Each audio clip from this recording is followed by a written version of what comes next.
咁呢首歌就我想喺台下嘅觀眾嗰度呢，就揾一個朋友出嚟幫我合作。咁我睇下今晚有邊幾個嚟咗先嚇。一眼望落去，一個好適合嘅人選，佢就係神雕大俠劉德華，請佢上嚟同我合唱好唔好啊？嚇，你話好唔好啊？一於咁話啦，劉德華。張德蘭親口叫到你，唔得㗎，真係唔得。得㗎，實得嘅咧。各位觀眾，俾啲掌聲好嘛？我對佢好有信心啊！咁多觀眾歡迎你，你唔可以話唔唱嘅。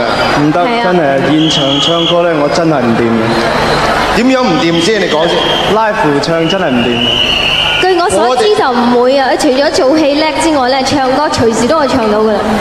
係啊，張德蘭對你有信心，仲有阿華仔，我哋叫做出名叫做 live 搏一搏嘅，幾下都要搏一搏。嗱，好，我應承你，但係我淨係同張德蘭唱一首歌啫喎。 OK， 各位鼓掌，唱啦，佢肯唱啊，交咪俾你。咁我哋唱《情義兩心堅》好唔好好，咧？咁點唱啊？即係邊個唱邊段？我唱第一段，你唱第二段啦。試下。好，《情義兩心堅》，我哋再俾掌聲。多謝多謝劉德華。我哋企埋一邊嚟側播唔多個嗰種。情若真。